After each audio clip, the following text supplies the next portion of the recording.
want to do right now is I want to come to my myth versus facts, because this is one part of the show that I love doing. And the first statement's going to come to Miss Susan down the table for me. She's going to get the first question. But I want to do this. This is something that we've done many months ago on To Your Health with Dr. G, and it's really all about setting the record straight. And again, we're talking about building trust and delivering truth. And again, you've met my panel. They're credentialed in what they do. We want people to get the right information from the right resources, knowing that there's a lot of misinformation out there. So what I do each week is I say, all right, we got myths versus facts. I'm going to say a statement. I'm going to pick on one of my awesome panelists. They're going to say myth or fact and tell us why. We're going to do this kind of rapid fire kind of thing. Let's keep it moving. And so here we go. Myths versus facts. Occupational therapist to the rescue. Here we go. Susan, first statement. An OT's main role is to help people find jobs. Myth. Please explain. I've always wanted that title, occupational therapy, to change, but I haven't come up with a good one yet. No, we are the problem solvers. We need to make that person functional in their world, in their entire complete world, their whole self.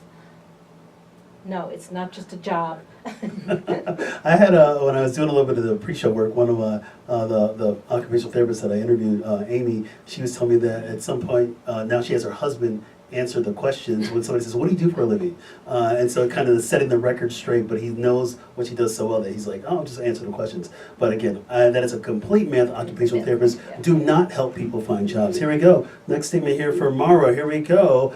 Occupational therapists can work outside of the hospital setting. Myth or fact? That is a fact. Hey! Occupational therapists can work all over. They can work in the schools. They can actually work in like factories doing ergonomics, like with workspace. They can work in outpatient clinics. They can, I mean, there's so many different opportunities for occupational therapists to work. There's really not a venue that, you know, we can't be in if there's a need. Agreed, and I wish when I was 21 and my naive self at that time knew that. So thank you for clarifying that. Here we go. Next statement, myths versus facts. Here we go for Melissa. Here we go. Statement, only people with autism spectrum disorder have sensory processing disorder or challenges. Myth or fact? That is very much a myth. Please explain. Anyone that knows me knows I'm a sensory nightmare within myself.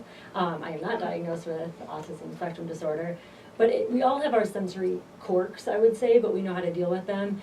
You do not have to have autism spectrum disorder in order to have sensory processing disorder. They stand alone. It's just that people with autism tend to have sensory processing disorder as well. Excellent. So thank you very much. And here we go. Next statement, myths versus facts. Here we go for Susan. Occupational therapy is the same as physical therapy. Myth or fact? That is, of course, a myth, however, in definition, but we do overlap now. In my day, way back when, no, that wasn't allowed. But yes, we kind of overlap. But yeah, we are more the fine-tuning aspect of the patient, and as I understand, and as I see, the physical therapist needs to fine-tune, but they do more of the gross motor, the strength, and putting the patient back together that way, and then we do the fine-tuning. Excellent. And again, there's so much opportunity to use OTs. When I was prepping for the show, I go, wow, I use OTs, but I can use them even more. And so a lot of times it's quick for even physicians, and I can be guilty myself and say, hey, I think this person's got an issue, I'm going to send them to physical therapy.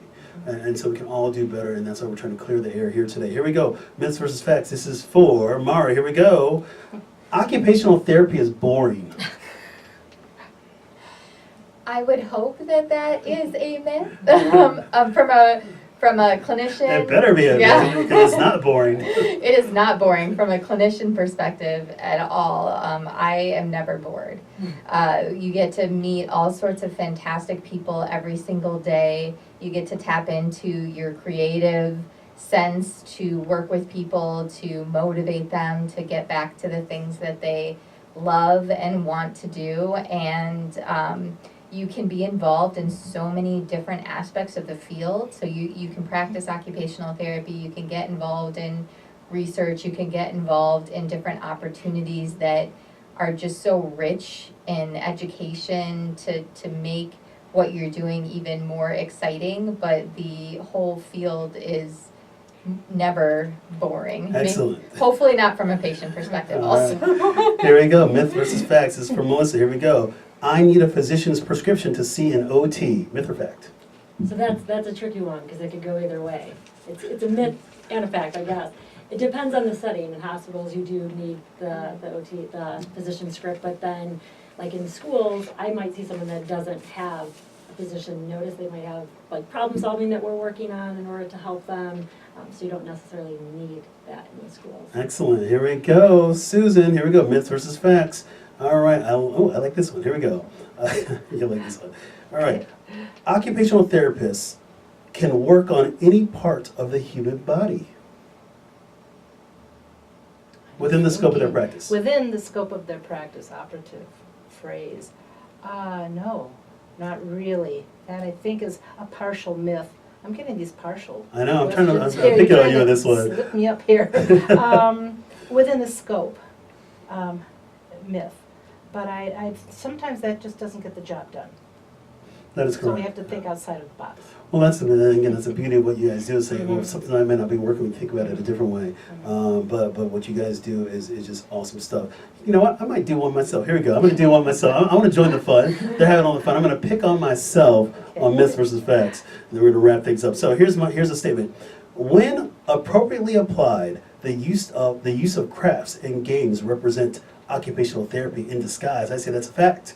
I think about even things like what you guys are doing with tech and video games and all that kind of stuff. You know, it can work with visual spatial approaches. It can work with fine motor skills. It can work with improving your core. There's so many things, and the use of having fun and not being boring with occupational therapy is definitely a fact. And so you guys do so many amazing things. So what I want to do.